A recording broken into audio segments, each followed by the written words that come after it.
Bueno, como les comentaba ayer y como le fui comentando también a lo largo de todas las clases, cada vez que tocábamos así temas eh, moralmente y éticamente potencialmente sensibles, les hacíamos una mini discusión sobre qué opinaban ustedes, cómo lo veían, y les contaba yo un poco de lo poco que sé sobre ética y moral en la inteligencia artificial. Y bueno, les íbamos diciendo que íbamos a tener esta charla, que la consideramos súper importante para un perfil de alguien que se va a dedicar a la ciencia de datos o a machine learning, alguien que se va a introducir en esta revolución que se está dando en el mundo a través de la inteligencia artificial y los impactos que está teniendo. Y por eso es que invitamos a Ricardo. Ricardo es investigador del CONICET, es profesor de la Facultad de Exactas, es también un activista y militante, como les contaba, de la ética y la moral en la inteligencia artificial. No es el único, hay todo un grupo de investigadores que están atrás de esto y que se está buscando también regular. Creo que en la Unión Europea ya se avanzó bastante y acá también se está buscando avanzar. Él está también comprometido con eso, por lo que sé. Y bueno, va a venir a contarnos un poco qué impacto está teniendo en todo esto, qué tenemos que tener en cuenta, qué preguntas tenemos que hacernos a la hora de hacer nuestros modelos y que salgan al mundo real a intervenir en él. Y bueno, lo consideramos una parte fundamental del perfil de un científico de datos para tener un perfil completo, que no sea solo una cuestión técnica, sino que tenga un costado ético y consciente de lo que está haciendo y del impacto que va a generar. Así que bueno, nada, los dejo con Ricardo. Cualquier cosa, consulten. Bueno, muchas gracias por la invitación. Para mí es un honor, ya me pusiste mucha presión diciendo que esto es muy importante, fundamental. Vale la pena decir que ustedes como ingenieros, la gente de ingeniería, tenía una materia, en general todas las ingenierías, una materia de ética. Y eso desapareció hace como 10 o 15 años y la verdad que yo creo que a esta altura es muy importante porque nosotros vamos a discutir cosas que tienen que ver con ética e inteligencia artificial, pero en general las cosas de ética tienen que ver con todo el desarrollo del software. O sea, las aplicaciones de software en general impactan directamente en nuestra vida cotidiana hoy por hoy. Entonces, cada vez que diseñamos software, tenemos que pensar en tratar de impactar preservando ciertas cuestiones éticas y morales, digamos, ¿no? Si nos contratan para diseñar un software que genera adicción, nosotros deberíamos plantearnos si estamos de acuerdo o no con eso, digo, ¿no? Digo, hay muchas cosas que pasan cuando mucha gente dice, bueno, no, yo soy un empleado, yo me piden esto y yo lo programo. Yo creo que a esta altura hay que empezar a hacer algunos exámenes de conciencia en general cuando uno programa. Voy a compartir mi presentación.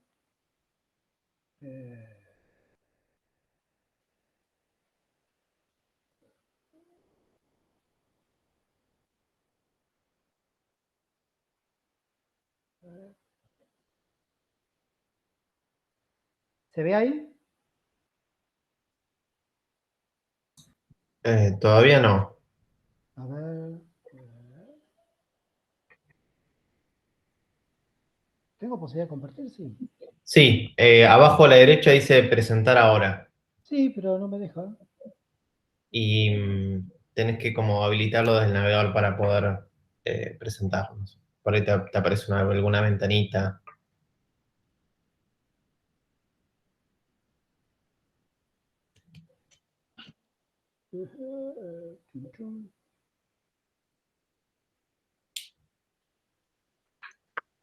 Una ventana tiene que ser. Ok, ahora sí. Ahora sí. Esto es. Ahora sí, ¿no? Sí, ahí vemos el PowerPoint. Perfecto.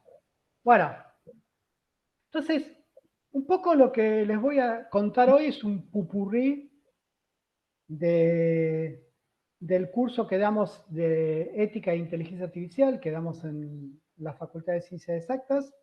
con Vanina Martínez. En general la voy a citar porque todo el material que voy a presentar lo compartimos con ella. Si alguno tiene interés en el campus de exactas, en el campus de la materia, está mucho del material que nosotros presentamos. El campus es abierto, el material se puede consultar, se pueden bajar las clases, en fin. Si les interesa mucho el tema, lo pueden seguir profundizando desde allí. Lo primero que me gustaría decir es una cuestión que tiene que ver con, todos estamos muy cansados con esto del encierro y la pandemia. Ustedes por ahí que son más jóvenes y están un poco más distendidos o se fueron de vacaciones, menos, pero yo la verdad que estoy muy cansado. Sin embargo, creo que yo creo, y eso es lo que me gustaría transmitirles, que en situaciones como esta hay que tener en cuenta que hay que ser proactivo.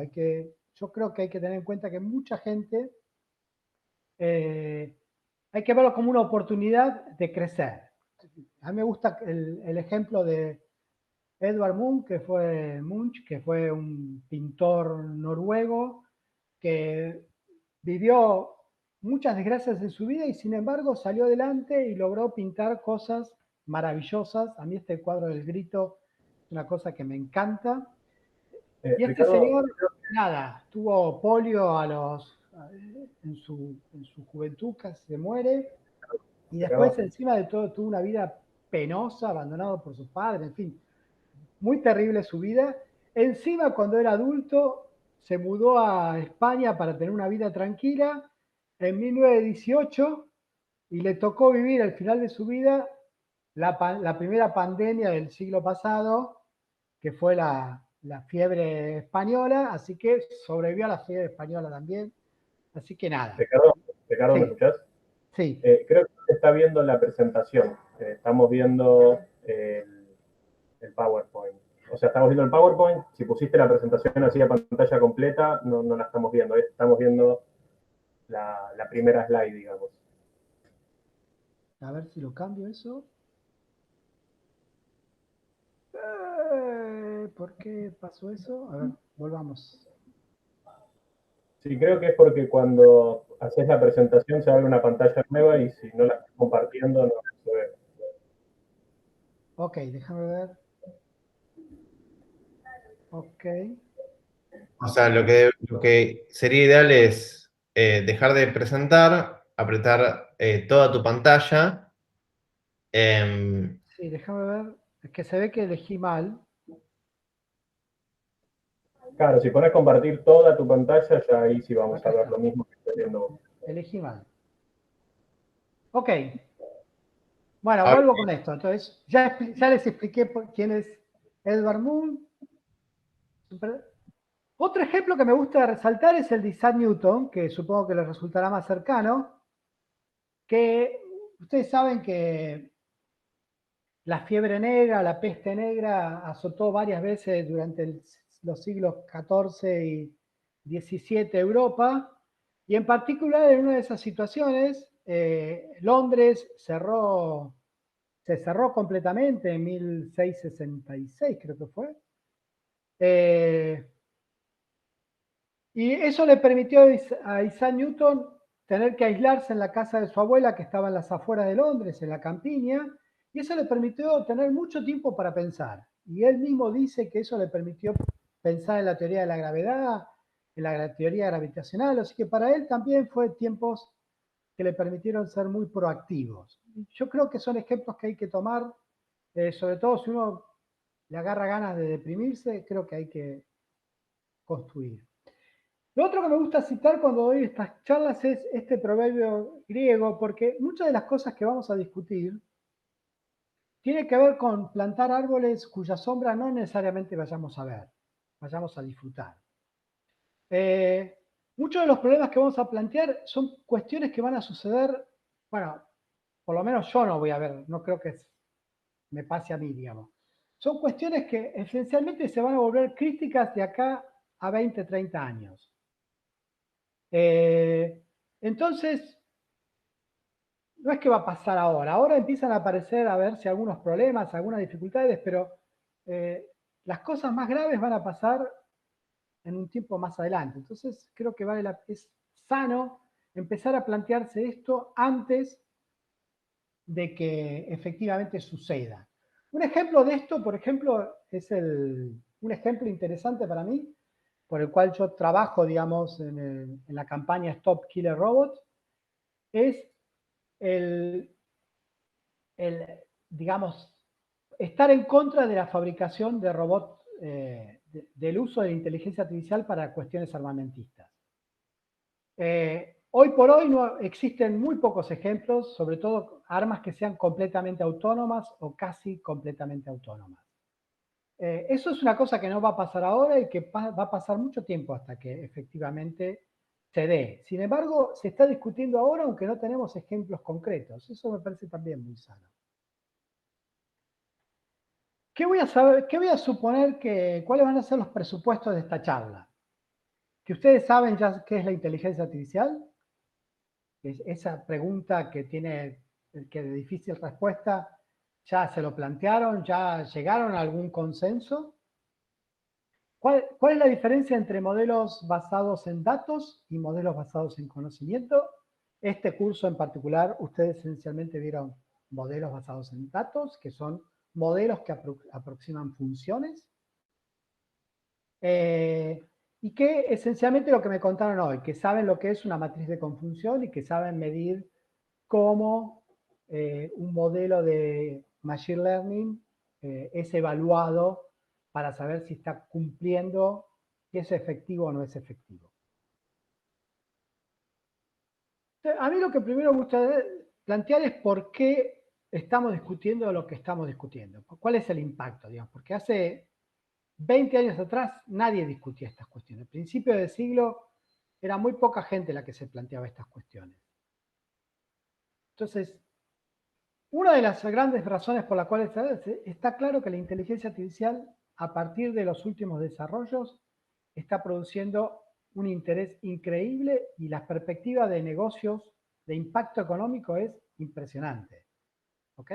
Se calcula 15.7 trillones de dólares que se va a ver inversión en el 2030 y eso, para que tenga una idea, es el 14,5 del Producto Bruto Interno de Estados Unidos de hoy, es el 9,9 de Europa, del norte de Europa, en fin.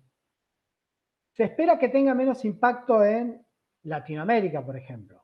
O sea, yo creo que nosotros deberíamos empezar a generar políticas para incentivar el uso de inteligencia artificial. De hecho, al final del gobierno de Macri, hubo un intento de hacer un plan nacional de inteligencia artificial. No es que yo sea macrista, ni mucho menos, pero digamos, es una cosa que hacía mucho que la gente que hacíamos inteligencia artificial, estábamos pregonando, pidiendo, desde hacía más de 10 años que veníamos pidiendo que eso se hiciera y efectivamente, por razones totalmente esotéricas, como que se hizo el G20 en Buenos Aires y entonces la gente que organizaba el G20, que creo que en ese momento era Japón, el que nos pasaba la mano, planteó el problema de la inteligencia artificial y el impacto de la inteligencia artificial y la gente del gobierno de Macri a finales del 2018 que tomaba la posta, dijo, qué interesante, esto deberíamos ponerlo en nuestra agenda.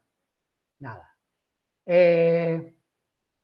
Entonces, parte del impacto económico es parte de lo que está pasando. ¿Por qué tiene tanto éxito? Esencialmente porque tenemos mucha materia prima. Se generan miles y miles de datos, ¿sí?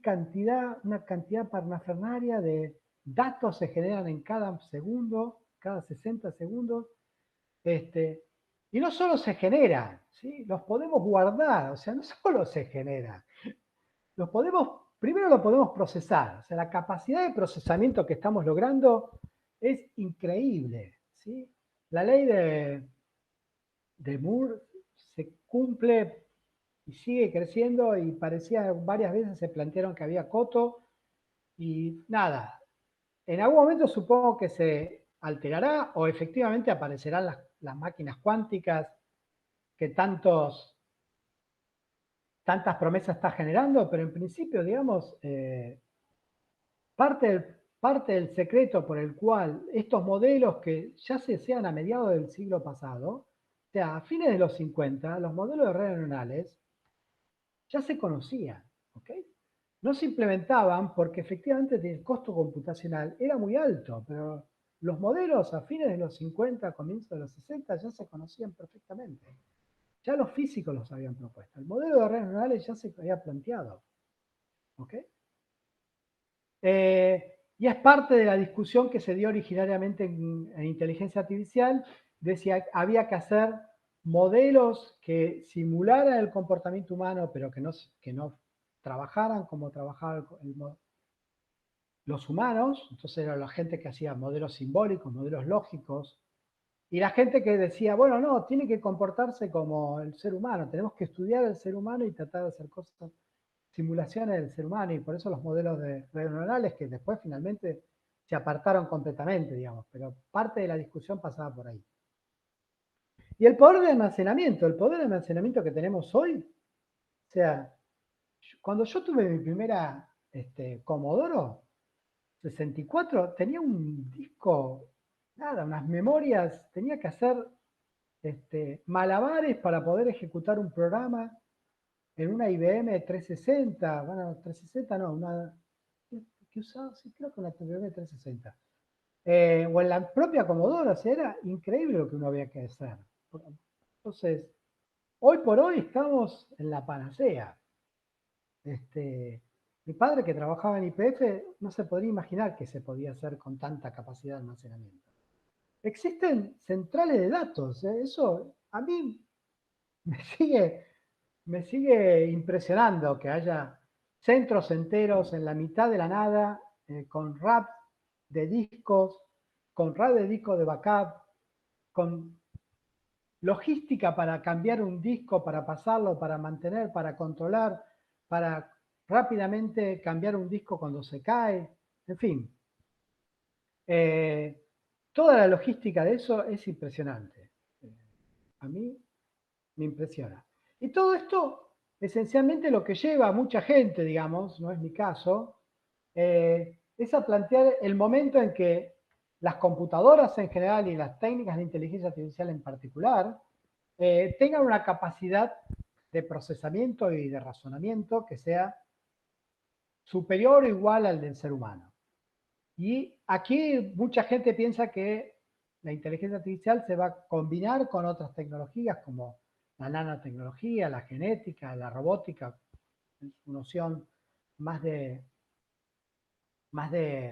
hardware, para lograr esa condición que se llama singularidad, que este señor, Ray Kurzweil, plantea y tiene un libro sobre eso, digamos. Nada, y yo no estoy muy convencido de que eso vaya a pasar, pero mucha gente se lo toma en serio, y mucho más la gente que dice a partir de las computadoras cuánticas, digamos, ¿no? Bueno, acá un grafiquito de cómo fueron creciendo otra vez la capacidad de procesamiento, y de vuelta cómo las computadoras cuánticas efectivamente parecen ser una respuesta, dar una suficiente cantidad de cómputo, digamos, ¿no? De todas maneras, me gusta decir que el cómputo no es la capacidad de cómputo no es lo único que es necesario. Hace falta escribir programas, hace falta software. O sea, no solo son neuronas que están en nuestro cerebro. Hay todo un entrenamiento para poder razonar, hay toda una cuestión de aprendizaje. Hay una cantidad de conocimiento que no viene simplemente por el hardware, por nuestras redes neuronales. Todo eso hay que ponerlo, ordenarlo. Nuestros modelos de razonamiento no son los mismos que hace 100 o 200 años. A partir de poder codificar el conocimiento, poder aprender, poder ordenarlo, eso nos permite llegar más allá de la frontera del conocimiento, generar más conocimiento.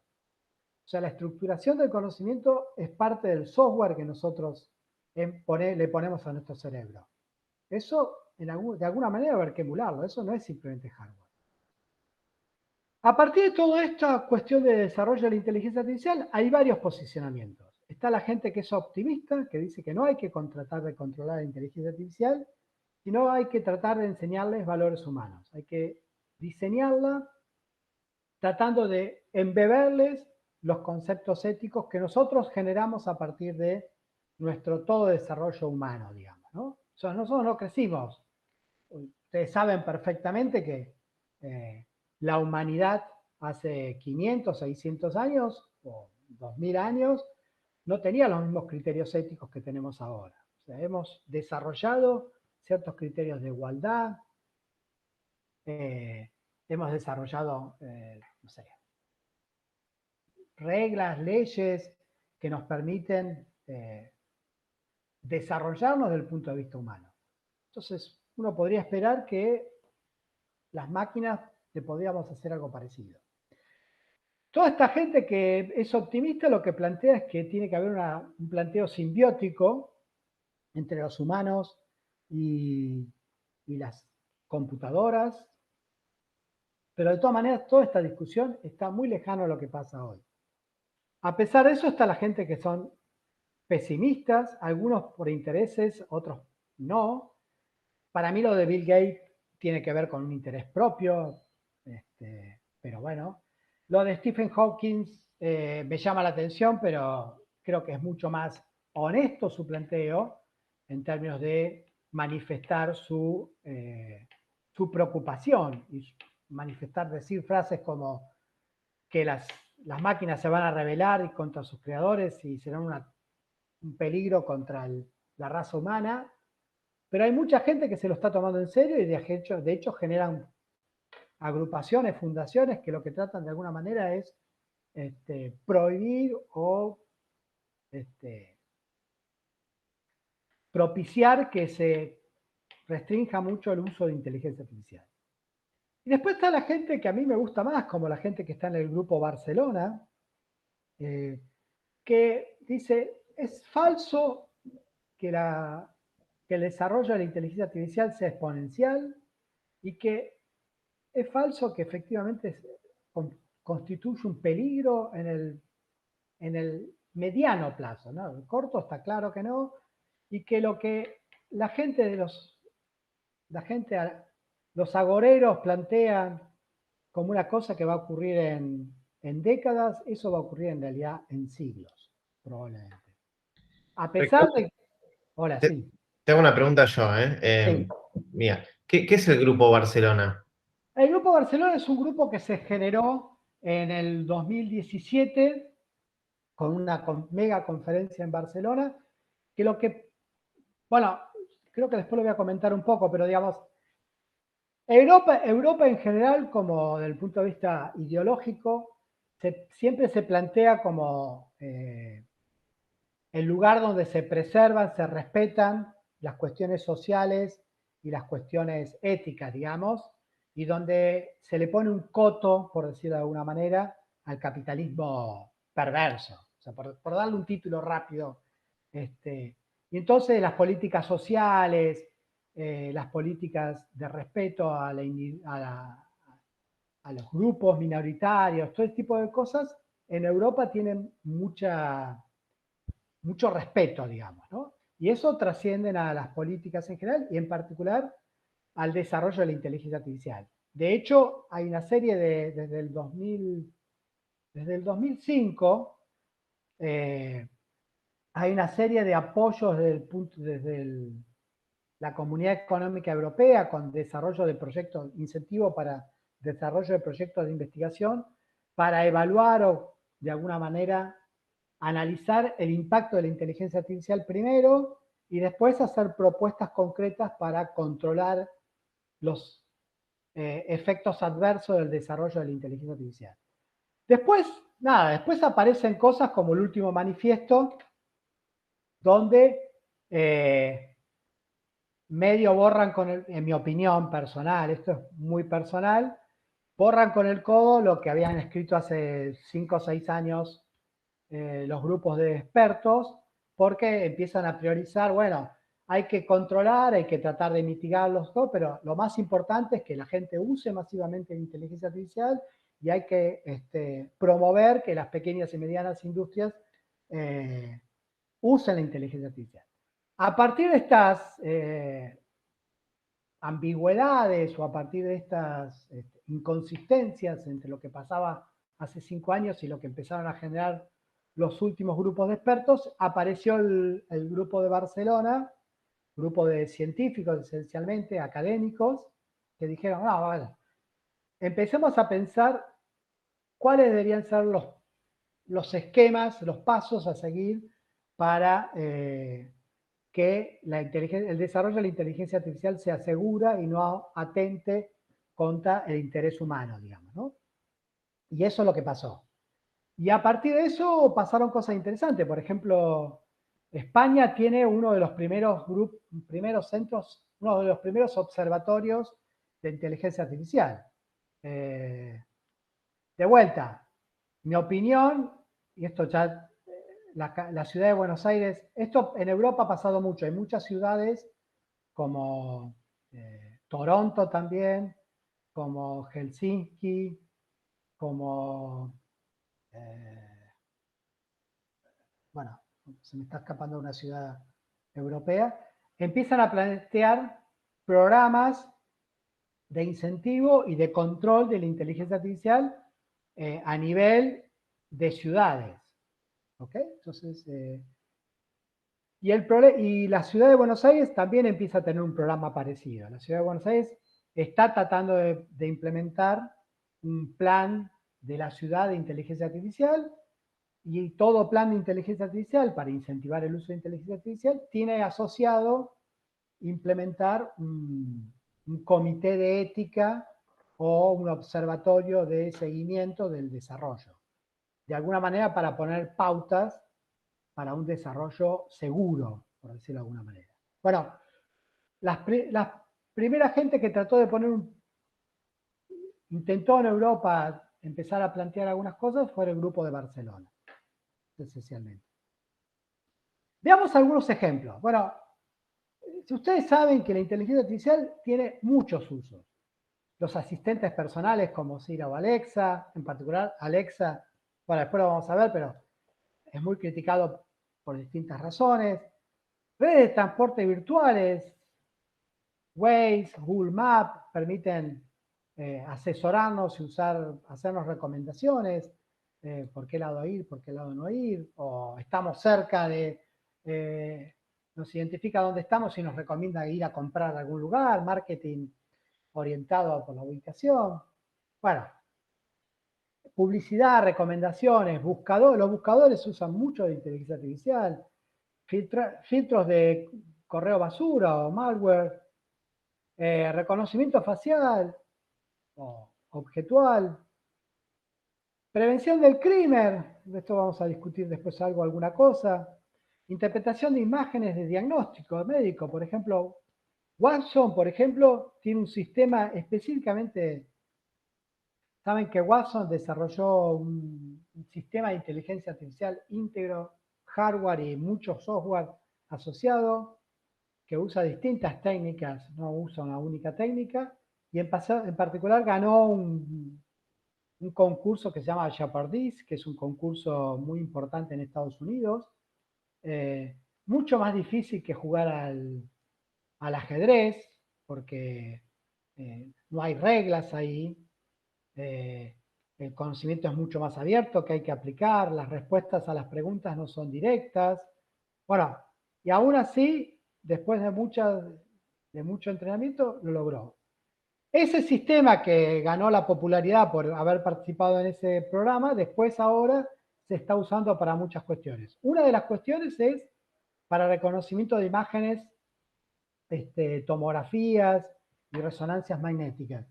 Y resulta que el sistema de reconocimiento, por ejemplo, de masa blandas, de masa blanca en una tomografía, que esencialmente son tumores, este sistema lo realiza mejor que un experto humano, muchísimo mejor. ¿Cuál es el problema? Que no suele dar explicaciones y sobre eso vamos a hablar bastante hoy. El sistema de decisión de libertad condicional que vamos a hablar, el AlphaGo, que es un programa para jugar al Go, que le ganó que es mucho más difícil que el ajedrez y que le ganó al campeón internacional. Y los robots asesinos, como lo inventaba. Sí, justo, Justo estuvimos hablando de AlphaGo y AlphaStar la clase pasada, o sea, ayer, que estuvimos, Juan dio Reformer Learning, un poquito Ah, de... buenísimo. Sí, sí, sí. Bueno, justamente una cosa interesante que tiene Reinforcement Learning es que los últimos modelos de AlphaGo lo que hacen es genera sus propias partidas y aprende con sus propias partidas. Esto es una cosa que a la gente, a los militares les ha llamado mucho la atención. ¿Se imaginan por qué? Pero bueno, una cosa interesante que a mí me interesa, me ha resultado simpático de AlphaGo es, yo conozco mucha gente que juega al Go en la Facultad de Exactas, y es interesante que el Go, como es un juego originariamente de Japón, tiene, es un juego ancestral, tiene mucha impronta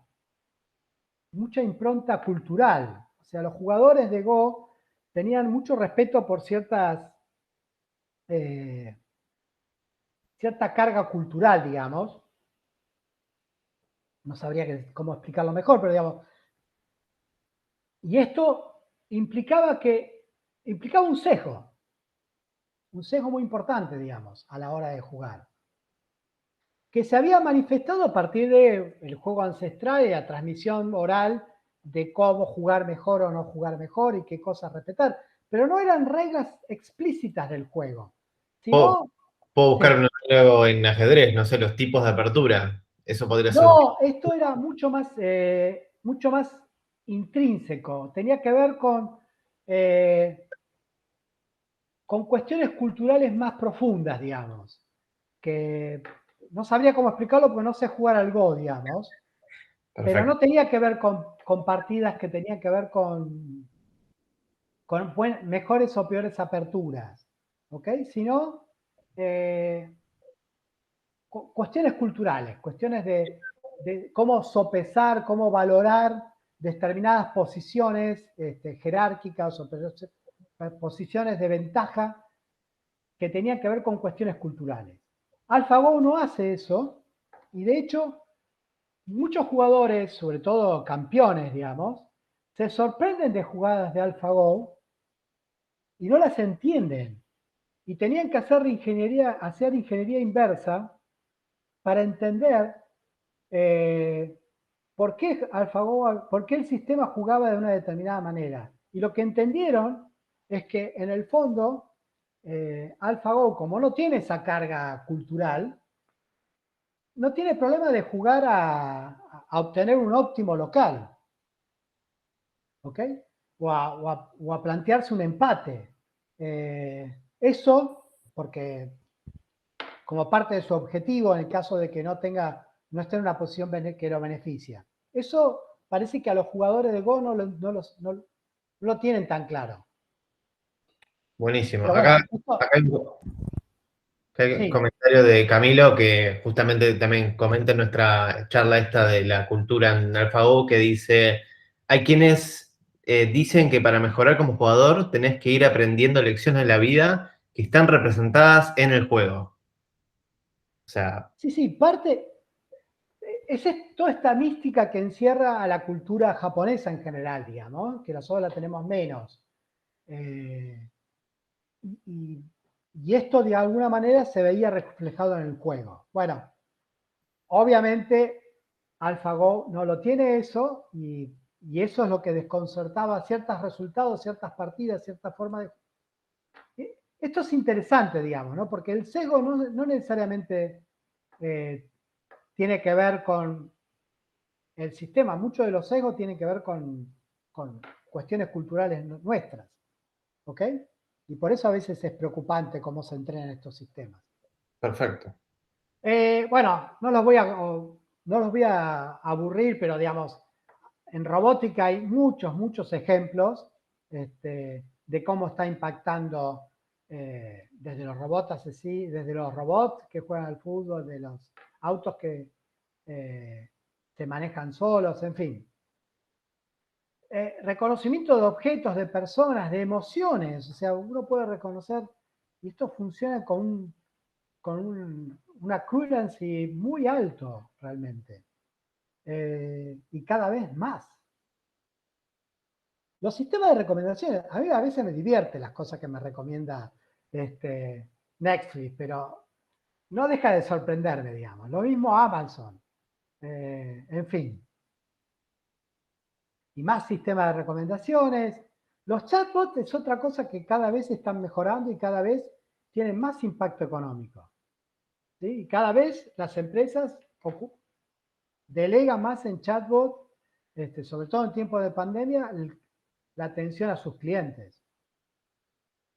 Las casas inteligentes, que todavía no han llegado tanto a la Argentina, pero en algunos países, yo el año pasado, no, el anteaño pasado, el año pasado me lo perdí. El anteaño pasado alquilamos de casualidad una casa en Berna, en la capital de Suiza, y tenía cosas inteligentes, y era una cosa muy divertida. Hablarle a las paredes para que haga cosas, prenda luces, una cosa impresionante. El Waxo que les contaba antes tiene una instancia legal y esto tiene muy preocupado a los abogados, que seguramente están preocupados porque van a perder mucho trabajo, muchas de las tareas que hacen los abogados rutinariamente las van a hacer sistemas. Bueno, no solamente Watson, hay empresas acá en Argentina que ya se encargan de parsear documentos con Name Entity Recognition, o sea, nosotros chicos justo cortamos en la parte, digamos, base de NLP, ¿no? Pero el siguiente paso es parsear documentos con una logística bastante compleja y decir, esto es un lugar, esto es una persona, esto está diciendo que esta persona hizo esta cosa, para leyes que tienen en especial una estructura muy interesante. Cada país tiene ya como una estructura y se puede extraer de eso. Se pueden armar modelos que permitan automatizar muchas de las tareas, o algunas de las tareas, ¿no? Sí. Si tienen ganas, googleen Prometea. Prometea es un sistema desarrollado en la Argentina por un grupo que está en la Facultad de Abogacía, tiene un laboratorio de inteligencia artificial bastante interesante, un poco opaco para mi gusto, pero muy interesante. Además tiene un grupo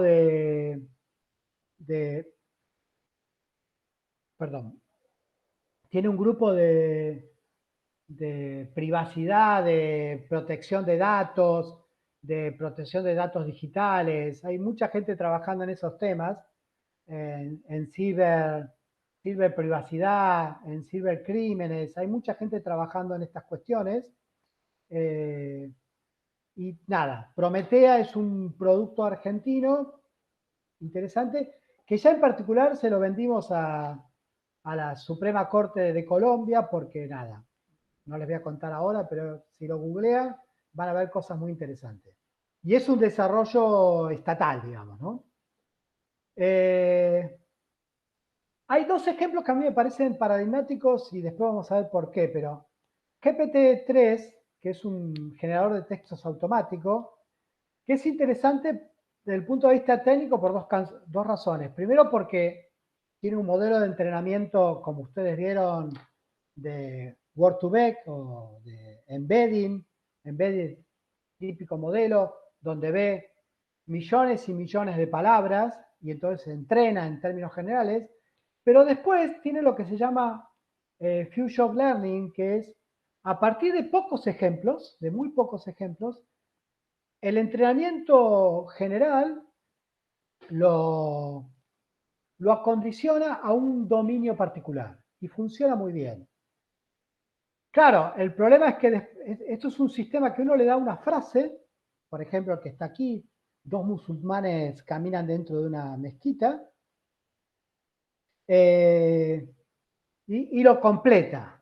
El problema, claro, cuando lo completa es muy divertido. Hagan el ejercicio si quieren. Cuando lo completa, empiezan a aparecer todos los sesgos que tenían que ver con el entrenamiento, todos los ejemplos que completa esa frase y todos los textos que propone, los parágrafos que propone, todas tienen que ver con atentados terroristas. O sea, considerar que esos musulmanes son suicidas, digamos, ¿no? Esencialmente, y tienen explosivos y cosas de ese tipo. Pero es un modelo muy interesante, sobre todo porque es un modelo, es una API abierta, desarrollado por la fundación OpenAI. Eso es muy interesante. Otro ejemplo muy interesante es el simulador de vuelos que se probó el anteaño pasado para simulador de vuelos de un caza F-16, que le ganó en una competencia en simulación, corriendo en un simulador, le ganó a oficiales experimentados de F-16. Si alguien cree que la competencia fue desleal, los aviadores experimentados, para que quede claro, los simuladores de vuelo han mejorado muchísimo, ¿sí? Son muy importantes, son muy buenos y muy importantes. Y de hecho, se usan para entrenar, no solo para entrenar, sino para evaluar regularmente a los pilotos en general, no solo a los pilotos militares. Porque eso ahorra muchas horas de vuelo y los pone en situaciones que no son las cotidianas. Bueno, o sea que los pilotos humanos tenían experiencia en el manejo del simulador, no es que competían en menores condiciones, y los simuladores de vuelo entrenados con inteligencia artificial le ganaron, compitieron en una competencia 1 contra 1 y no pudieron evitar los ataques y fueron derribados. Esto es una cosa, a mí me ha impresionado mucho, digamos. De vuelta, todos estos ejemplos, eso es una cosa importante. Hay una discusión en inteligencia artificial sobre lo que es la inteligencia artificial general y lo que es la inteligencia artificial narrow, la inteligencia artificial específica. Todos estos ejemplos son para actividades específicas. La inteligencia artificial viene demostrando un gran desarrollo para actividades específicas. Nada que, que compite con los seres humanos en una actividad específica, pero no en más de una. De hecho, no se sabe cómo combinar dos modelos de redes neuronales que hagan dos cosas distintas y que entre ellos interactúen. Existen pocos ejemplos de eso. Un ejemplo que a mí me resulta muy divertido es este del robot jinete. No porque sea muy importante, pero sí porque tiene un impacto social que vale la pena comentar, digamos. En Qatar son muy amantes de las carreras de camellos, ¿sí? Pero la cuestión es que lo que pasa en Qatar es que las distintas cuadras de camellos, en ese caso, lo que pasaba era que secuestraban niños sudaneses y los tenían en esclavitud, los secuestraban, los llevaban a Qatar, no estaba prohibido eso, los tenían como esclavos y los hacían correr porque efectivamente pesan muy poco, los entrenaban para correr y los tenían en condiciones paupérrimas, no los alimentaban bien, en fin. A partir del uso de estos robots, lo que terminó pasando, el impacto deseado es que los niños sudaneses dejaron de ser secuestrados por estas razones. ¿Okay? Es una cuestión moral, ética, que vale la pena rescatar. Volvamos con los sistemas de reconocimiento facial para que quede claro cuál es la cuestión que se plantea desde el punto de vista ético. Ustedes ya vieron ejemplos de redes neuronales, el reconocimiento de rostro humano, el reconocimiento de rostro facial con redes neuronales es una cosa que efectivamente funciona muy bien. La captura de datos biométricos y la generación de un vector con un modelo de convolución funciona muy bien. Funciona muy bien en condiciones controladas y en condiciones no controladas. No sé si alguna vez vieron algún sistema de estos que muestran seguimientos automáticos de partidos de básquet o de hockey sobre hielo, donde la cámara sigue a un jugador en forma automática. Eso sí, a mí me impresiona eso. En tiempo real. Sí, no lo mostramos, pero es una buena idea para el siguiente cuadro. Sí, o sea, no solamente, o sea, para tener un currency muy bueno, necesitan situaciones controladas. Pero los sistemas de seguridad que funcionan por ejemplo, con las cámaras en los aeropuertos, tienen una currency menor, pero permiten seguir gente de forma automática. O sea, no es un chiste, o sea, es una realidad. Y el nivel de inversión en Estados Unidos, en todo el mundo, el primer mundo, digamos, está creciendo muchísimo. Hay mucho dinero en juego. Y justamente parte de eso hace que eso sea una zanahoria muy, muy fuerte y que mucha gente empieza a plantear, a desarrollar estas cuestiones sin plantearse cuestiones éticas, sin ningún tipo de control. ¿Ok? Y el éxito de la tecnología son por las razones que ya les planteé antes, no voy a volver sobre esto. Pero ¿qué pasa? Bueno, entonces aparecen todas las cuestiones de videovigilancia. Las fuerzas policíacas y las fuerzas militares en Estados Unidos se usa mucho, por lo tanto, por los militares como por la policía, la videovigilancia. Ahora vamos a comentar un poco. Se usa para identificar, vigilar, arrestar gente. Obviamente reduce los costos de tener gente en la calle, pero los gravísimos riesgos son de atacar la privacidad, de violar la privacidad y las libertades civiles, el derecho de yo pueda ir por cualquier lado sin que me estén vigilando, o haciendo cualquier cosa sin que, porque sea un negro que camino por una calle de Manhattan no quiere decir que soy un delincuente, digamos, ¿no? Por citar un ejemplo autóctono de Estados Unidos. Y hay pocas regulaciones. De hecho, muchas agrupaciones en Estados Unidos, Amnistía Internacional en particular, se quejan de que hay muy poca regulación. Y de hecho hace años que vienen planteando que se aumente la regulación. Bueno, cosas que pasan, se atenta contra la seguridad y la privacidad, la prevalencia, o sea, la firma facial, o sea, esos datos se comparten, se pierden, son de acceso público. ¿Quién los guarda? ¿Cómo se guarda? ¿Cuáles son los criterios? ¿Quiénes son los dueños de esa información? Si nosotros no queremos, ¿podemos hacerla borrar? En fin, todas estas cuestiones se plantean y se plantean también en la Argentina. Piensen que en la capital federal hay un centro de control de vigilancia y la cantidad de cámaras están creciendo enormemente.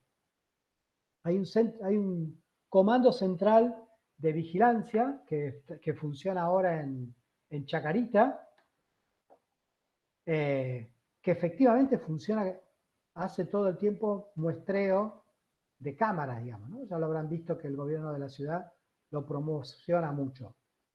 ¿Qué ha pasado con tanta resistencia? Bueno, que Google, por ejemplo, en el 2018 tuvo que cancelar un proyecto de reconocimiento facial que tenía con el Pentágono porque sus empleados, una de ellas fue, finalmente la cabecilla fue echada, digamos. Esto lo sé porque la conozco porque trabaja en la campaña Stop Killer Robots. Finalmente, en realidad era una alemana que trabajaba en el Silicon Valley y entonces finalmente la echaron, la trasladaron a Alemania y finalmente en Alemania la echaron. La presionaron tanto que se terminó yendo. IBM promocionó, digamos, la necesidad de tomar acciones sobre el tema y en el 2020 dejó el negocio de procesamiento de imágenes. Amazon dejó de vender servicios, suspendió la venta de algunos servicios de imágenes. Estados Unidos, en el Senado de Estados Unidos se promulgó una ley, en realidad una reglamentación por la cual se prohibió, hubo una moratoria por la cual se prohibió el sistema de vigilancia biométrico y el uso por parte de la policía, esencialmente interno, ¿no? O sea, la prohibición de que eso lo haga el ejército no está está permitido en principio fuera de Estados Unidos. Siempre los yanquis tienen mucho cuidado de ellos y poco del resto. Y también tenemos un caso local. No sé si lo saben, pero en el 2019 hubo mucho, 2018 en realidad, hubo un caso muy sonado en Buenos Aires porque existe un sistema de consulta nacional de rebeldía y captura que es, existe una base de datos que tiene el sistema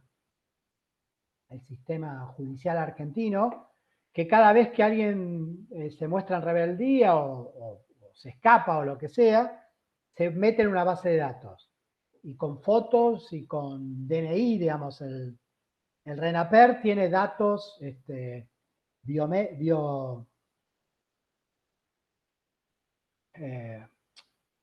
biométricos de cada uno de nosotros, ya saben que tienen nuestra huella digital, ya saben, cada vez que vamos a hacer el pasaporte o el DNI, toma nuestros datos biométricos y el RENAPER los tiene, y entonces está centralizado, y entonces se armó un sistema de consulta nacional, entonces este comando central que tiene la ciudad de Buenos Aires consulta con esa base de datos de captura y rebeldía, y lo que hace es, tiene un sistema de búsqueda automático que todas las cámaras buscan a las personas a medida que va monitoreando la ciudad de Buenos Aires. Y si lo encuentra, manda a la policía ahí. Pero claro, la base de datos no es muy buena. Y tenían en la base de datos un chico de 4 años que estaba acusado supuestamente de robo mayor con arma de fuego. Lo cual se imaginarán que era una ridiculez. Pero bueno, pero el sistema efectivamente localizó al chico. Entonces, claro, cuando lo fueron a buscar, alguien dijo, ¿pero cómo? ¿De qué me están hablando? Y claro, eso trascendió y eso hizo que, bueno, tuviera que suspenderse el uso de ese sistema. Pero de hecho fue un caso muy sonado, en realidad originalmente salió de la Argentina, digamos, ¿no? Sí, si bien parece que el problema era que no podían haber menores de edad, ¿no? En esa base de datos o algo así. En esa base no tendría que haber habido menores de edad, eso está claro. ¿Ok? De todas maneras, todos estos sistemas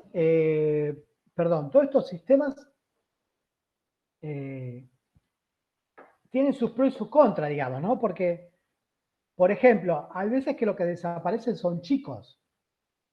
Y hay cuestiones legales, el sistema judicial también tiene desaparición de chicos, y ustedes saben que cuando se secuestra un niño, cuanto más rápido se inicie la búsqueda y se haga el seguimiento, más rápido se lo encuentra. Cuanto más tiempo pase, menos posibilidades hay de que se lo recupere.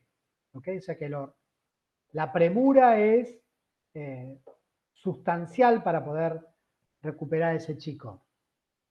Entonces, que rápidamente se monitoree, se utilice la imagen de un chico y se trate de ubicarlo, bueno, habría que poner cuestiones, plantear correctamente cuáles son las condiciones y cuáles son los reaseguros que se plantean para que se dispare una búsqueda por cualquiera de estos sistemas, digamos, ¿no?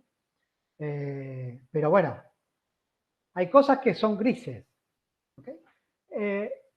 El sistema de consulta nacional y rebeldía, ¿qué se pone ahí? Está muy normalizado. Si quieren, búsquenlo. Está muy claro cómo se incluye a alguien ahí. Y evidentemente este fue un error.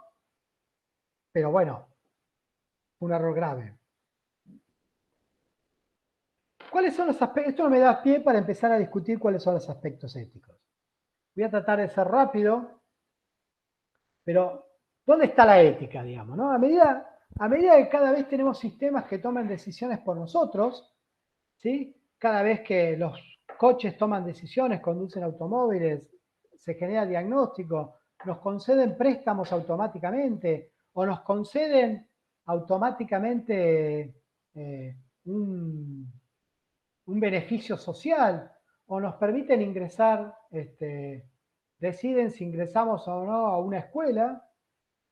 eso se vuelve una cosa crítica, digamos, ¿no? Entonces, si estos sistemas son opacos, no pueden dar explicaciones, no los podemos ver, son cajas negras, bueno, tenemos un problema. ¿Ok?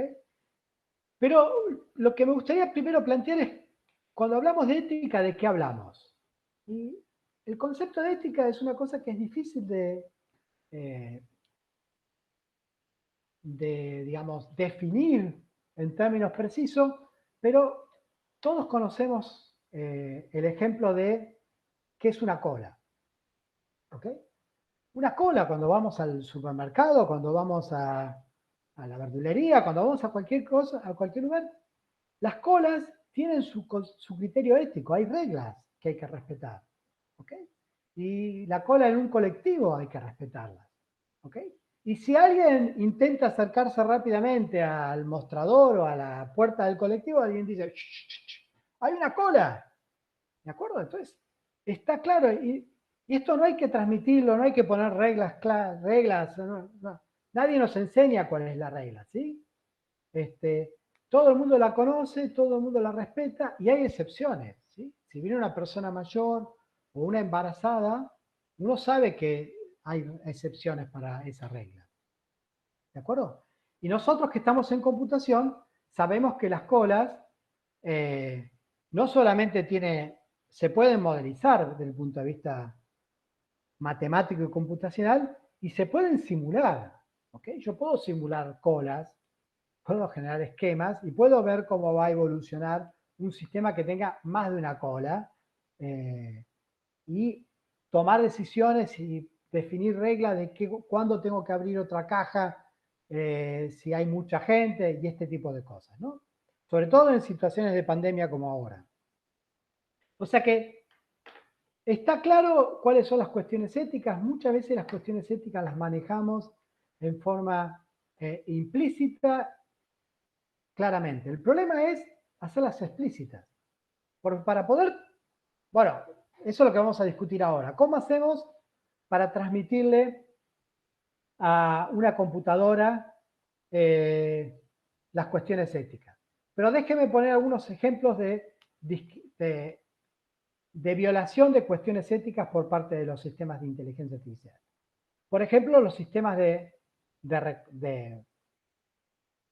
los sistemas de recomendación de Staple tiene un sistema, una página web que uno hace consulta por un producto y le dice cuánto vale.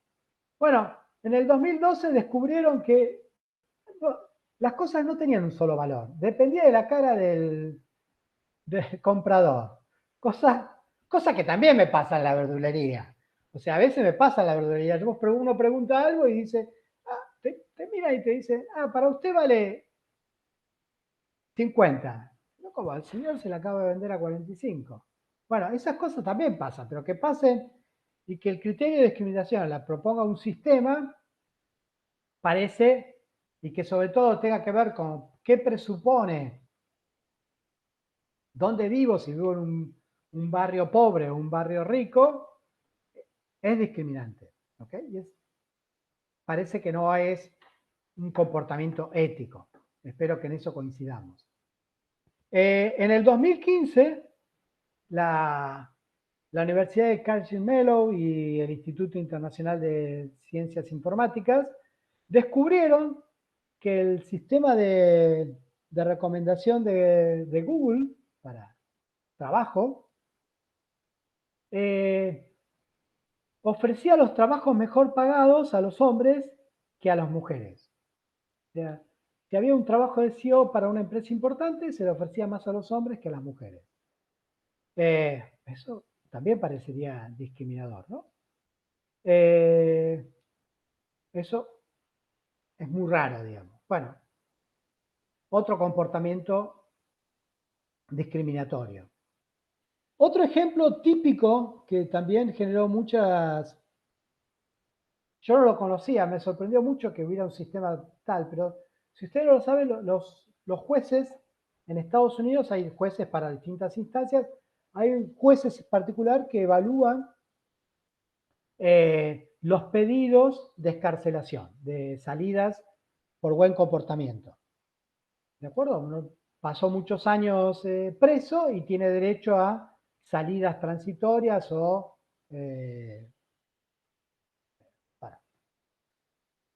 Entonces, para evaluar si el juez, para evaluar si lo concede o no, usa un sistema que se llama COMPAS.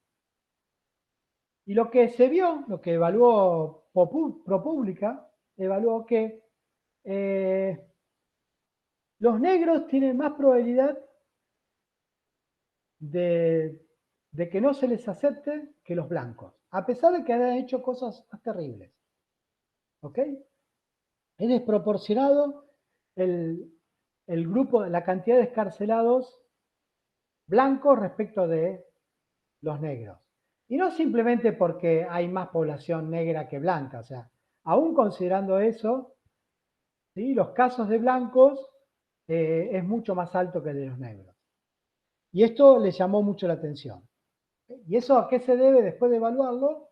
Tenía que ver esencialmente con que efectivamente había sido entrenado con casos reales y estaba claro que por una cuestión de población, los negros tendrían una mayor probabilidad, pero por cantidad, de violar su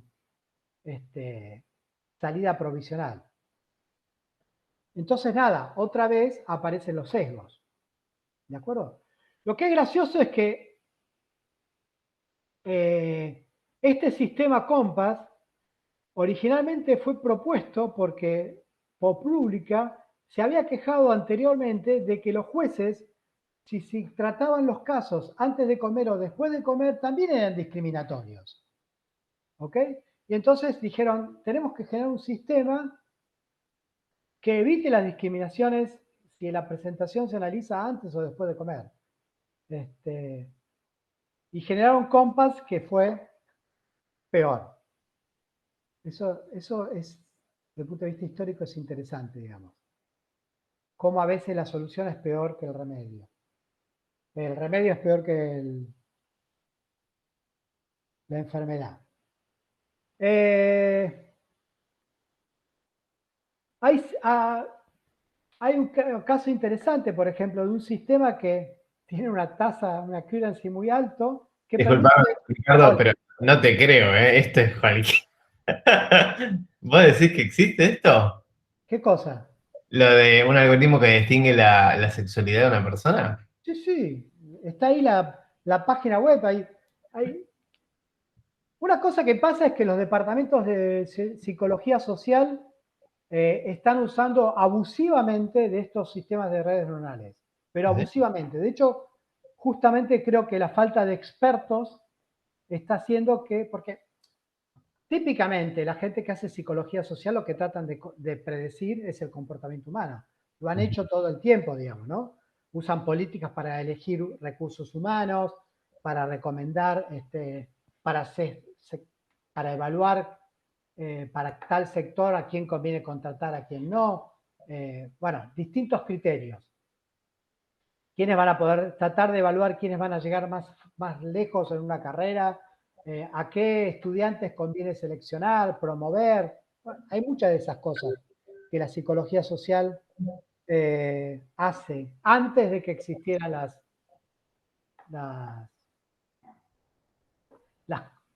los sistemas de inteligencia artificial. ¿Ok? Y desarrollaron y nada, a mí me parece una barbaridad que alguien pueda hacer una cosa de esta. Lo promovieron y hay, si no recuerdo mal, acá no está la referencia, pero hay una publicación al respecto. ¿Ok? Sí, justo estaba tratando de entrar al link ese, ahora lo comparto en el chat del grupo para el que lo quiera mirar. Es una publicación de OSF, no conozco el lugar, pero bueno, ahí dejo el link. De todas maneras, en la Argentina tenemos gente que hace neurociencia. Mariano, ay, se me fue el nombre. Sigman.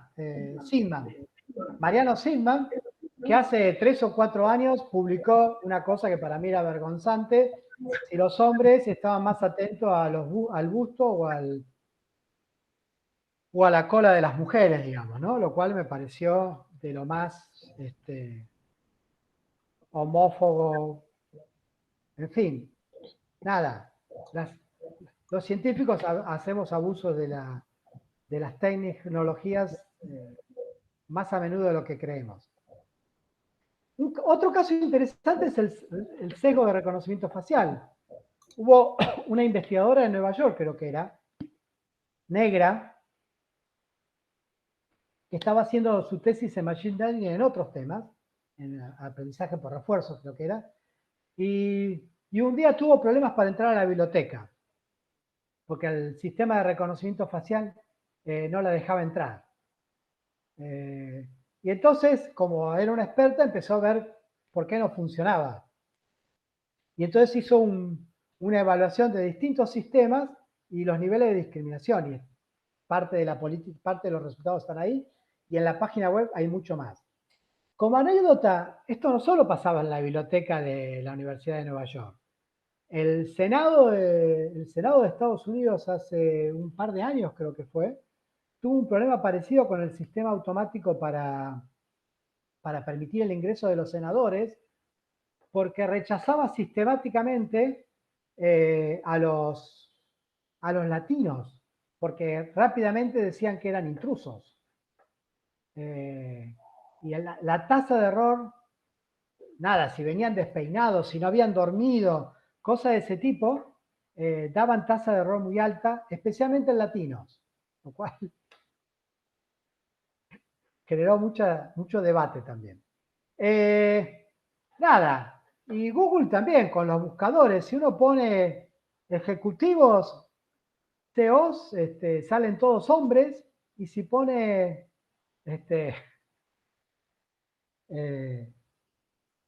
amas de casa, salen todas mujeres, digamos, ¿no? O sea, limpiadora de casa, salen todas mujeres. Eso es parte del sesgo, digamos, ¿no?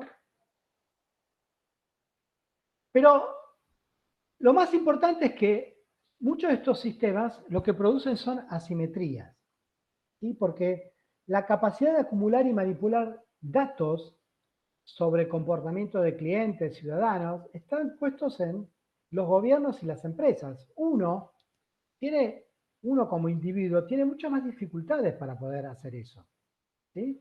Uno puede crawlear miles y miles de páginas web, pero tiene un límite eso, lo que uno puede hacer individualmente. En cambio, las empresas, muchas empresas, sobre todo las multinacionales y muchos gobiernos importantes, tienen capacidad, no voy a decir infinita, pero muy grande para poder acumular y manipular y computar cosas. Y estas asimetrías son las que hay que tratar de alguna manera controlar, digamos, ¿no? Desde el Estado. Y esto es parte de lo que se manifiesta, digamos. Parte de la discusión de estas asimetrías es lo que se planteó en el 2018, creo que es, en el 2010, las primeras, el primer documento que está ahí comentado, digamos, que lo hizo la Universidad de Oxford. Y los gobiernos gastan muchos millones de dólares en el desarrollo y la implementación de operaciones psicológicas, lo que decíamos antes. La manipulación de opinión pública, esto es una cosa muy importante. La idea de los fake news, nada, esto es parte de las cosas que se denuncian en este documento. Y parte de eso tiene que ver con lo que pasó con el robo de datos en el 2014 de 50 millones de perfiles que se dio Facebook a Cambridge Analytica. Si no recuerdo mal, Cambridge Analytica es una empresa inglesa que después trabajó para la campaña de Donald Trump y se supone que influenció fuertemente para que Donald Trump, se supone, no hay ninguna prueba de eso, sí hay muchas presunciones, Pero bueno, esto podría ser como lo de los rusos, que también se lo denunció Donald Trump porque partes del trabajo lo hicieron los rusos. Pero de vuelta, lo que es llamativo es que hubo una segunda vez donde se denunció a Cambridge Analytica por manipulación de perfiles con los perfiles para tratar de influenciar sobre el resultado del Brexit. ¿De acuerdo? Que, como ustedes recordarán, sorprendió a muchos el resultado final. Esto obviamente que haya sorprendido a muchos no quiere decir nada, pero nada, da sospecha de la manipulación y como no hay ningún control, todo puede ser.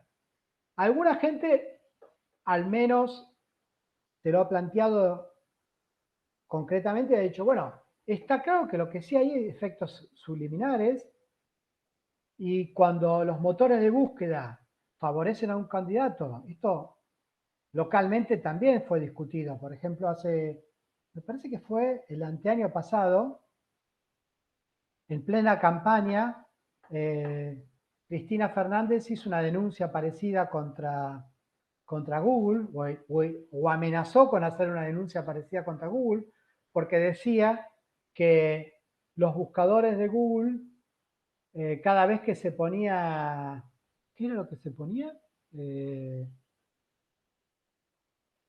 No me acuerdo qué palabra era, aparecía Cristina asociada rápidamente, corrupción creo que era. Y entonces, y apareciendo candidatos, ella aparecía poco, entonces le parecía mal. Está claro que hay gente que se ha puesto a estudiar cuáles son los sesgos de los motores de búsqueda y parecería que a veces se vuelven críticos, sobre todo cuando un votante busca información sobre los distintos candidatos, digamos, ¿no? Y eso debería de alguna manera estar más equilibrado. Como los buscadores son medio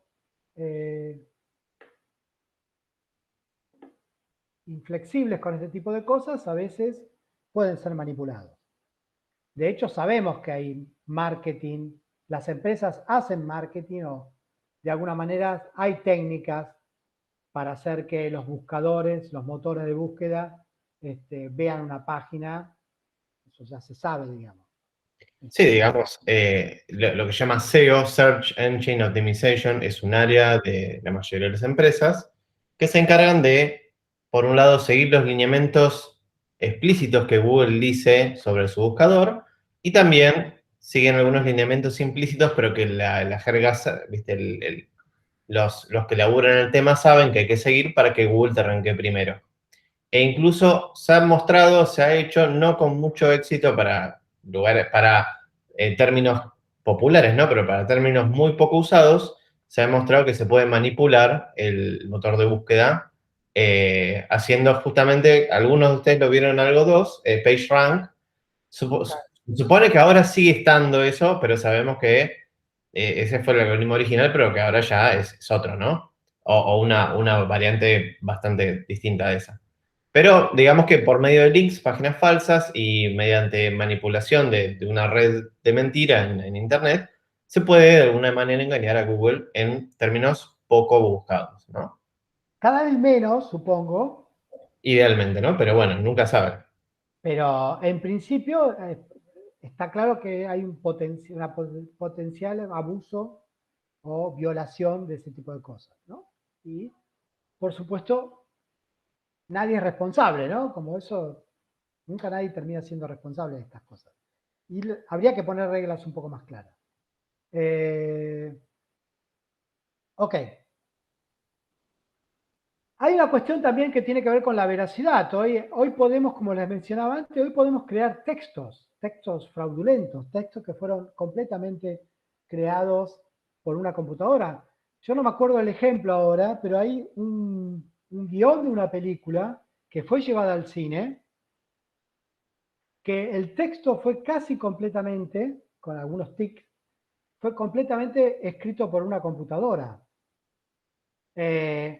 Y después obviamente hubo un director de cine que hizo magia, porque a veces era complicado algunas conexiones, pero lo logró, digamos, ¿no? Y JTP3 también genera textos muy interesantes. De hecho, algunos periodistas lo usan para generar textos que después corrigen. ¿Ok? Nada. Y habrán visto, ahora voy a poner un ejemplo, pero hay videos e imágenes que se generan sintéticamente, caras que se generan sintéticamente. Si, por ejemplo, para entrenar, para usar GANs son estos sistemas de redes neuronales por antonomasia, ¿cómo se llama? Ahí se me fue el nombre.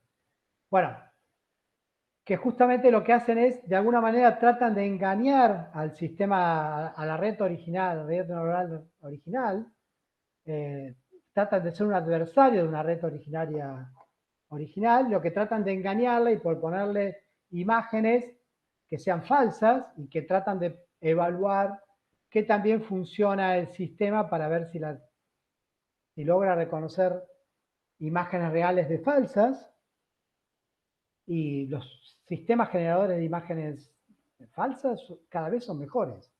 ¿Ok?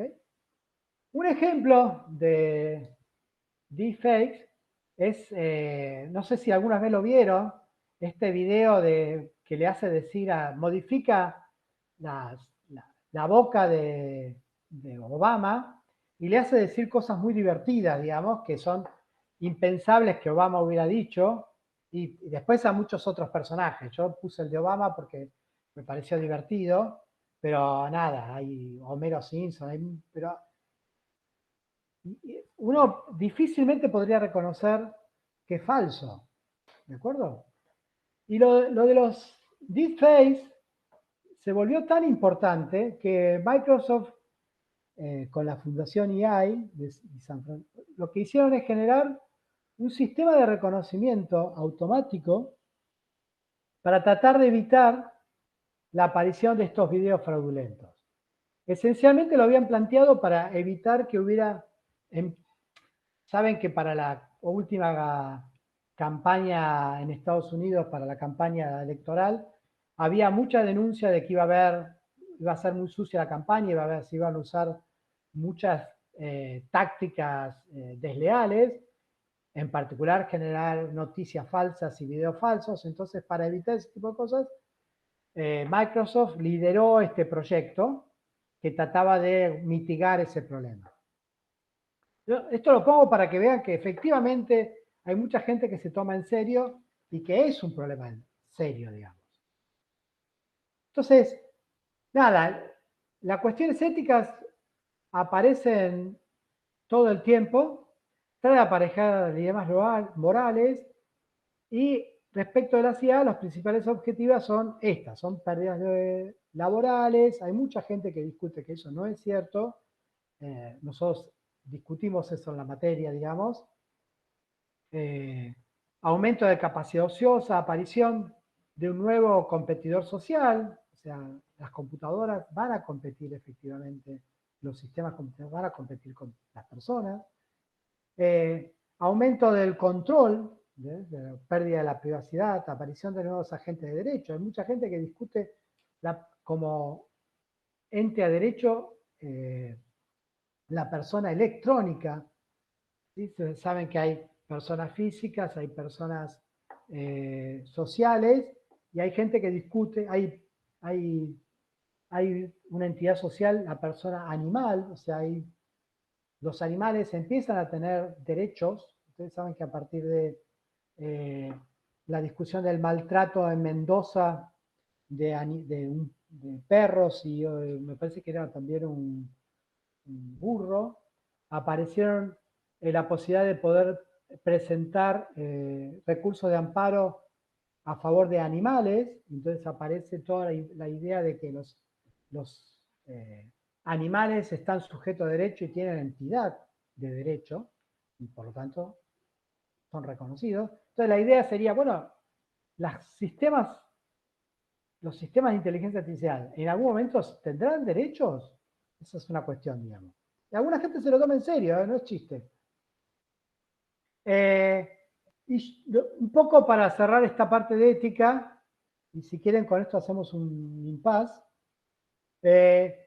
no se sitúa en el futuro, sino también en el presente. Se trata de realidades, es una amenaza real, hay mucha gente que se toma en serio, hay muchos documentos y muchas fundaciones que están tratando de resolver estas cuestiones, y para mí el problema más grave es que esto va a generar, así como a veces se dice que la pandemia generó más diferencias entre la gente, entre la clase media y la gente pobre, porque tenía menos acceso a la virtualidad, porque tenía menos capacidad de conectividad.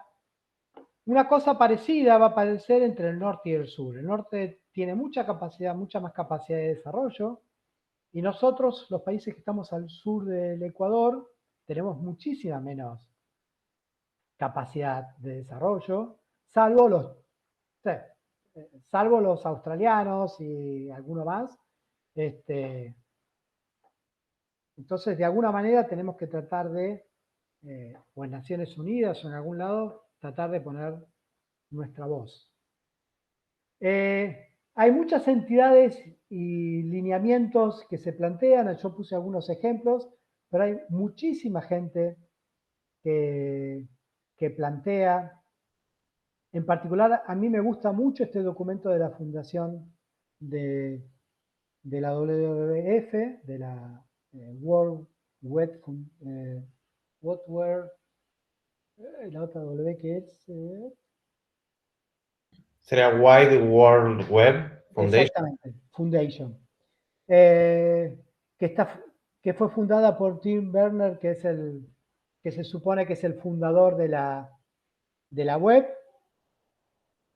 Y tiene un documento muy interesante que analiza el caso, no sé si se acuerdan con la campaña anterior donde ganó Macri, hubo un momento, un sistema de inteligencia artificial que hizo el gobierno de Salta para evaluar embarazos riesgosos, embarazos en preadolescentes, para detectar preadolescentes que podían embarazarse, cosa me parece terrible, pero eso es un sistema de inteligencia artificial, y entonces da pautas, este documento, un documento que tienen, dan pautas de cómo los gobiernos, cómo el Estado debería promover el desarrollo de inteligencia artificial. ¿Qué pasos debería seguir? ¿Cuáles deberían ser las etapas?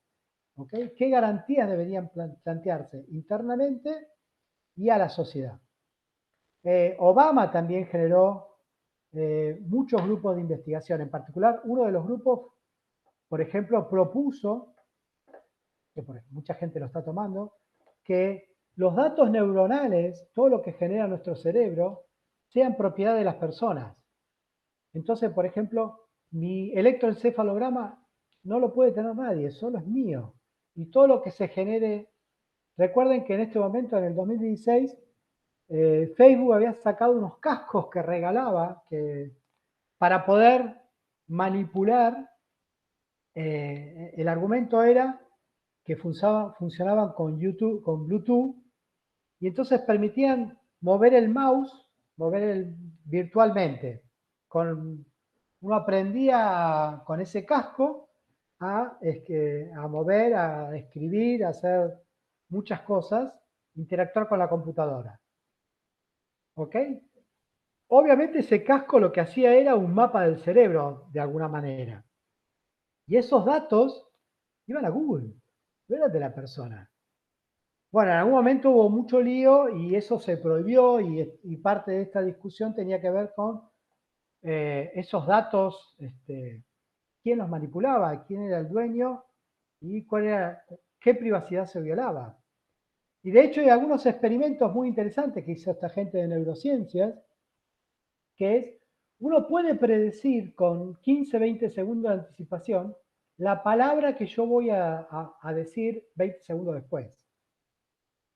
Entonces, si yo voy a decir no, o voy a contestar afirmativamente, podría predecirlo. O si voy a putear, o si voy a, lo que sea, que yo quiero evitar, podría evitarlo. Porque tengo 20 segundos que podría de alguna manera interactuar, distraerlo, lo que ustedes quieran, digamos, ¿no? 20 segundos es mucho. Bueno, por supuesto, estos cascos también tienen muchas ventajas. No sé si conocen todo el sistema de sensores con una cámara que le permite a invidentes, a no videntes, con sensores puestos en la corteza cerebral, poder capturar imágenes. Entonces se estimula la corteza cerebral con ciertos sensores, la cámara estimula esos sensores y el no vidente recupera capacidad de ver. Cada vez hay algunos, ven sombras, pero algunos ejemplos parecen más interesantes. Bueno, nada. Lo mismo, eso sí funciona muy bien, lo que tiene que ver con recuperación del oído, ¿no? Eso funciona muy, pero muy bien. Sistemas que se colocan en el oído, se conectan con el cerebro, y algunos funcionan, como se puede achicar, se funciona con técnicas de inteligencia artificial y elimina el ruido. Bueno, en fin. Una cosa interesante es que hay un trabajo de investigación, que es el que está puesto allí, que es un trabajo que se publicó en Nature, que se analizan 84 reportes a nivel institucional, instituciones muy importantes, 84 reportes que tenían que ver con ética e inteligencia artificial. Y entonces se analizan esos, se corren modelos de evaluación de inteligencia artificial sobre estos textos y aparecen cosas como estas, como cuánto aparece la palabra transparencia, cuánto aparece fairness, cuánto aparece responsibility, privacy, en fin. Se analizan estas cuestiones, el informe es muy interesante, yo solo aquí saqué, pero para que vean que realmente hay mucha gente preocupada por estas cuestiones, el tema es muy importante.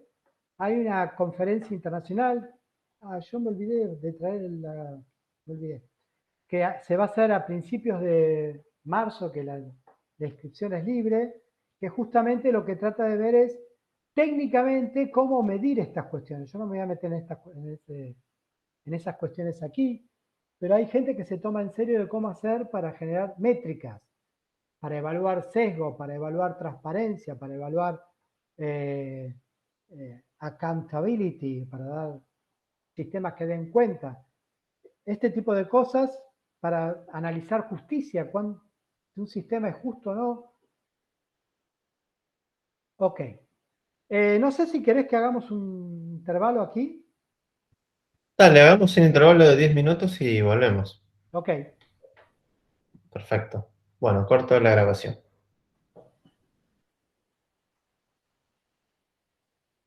A ver si puedo encontrar.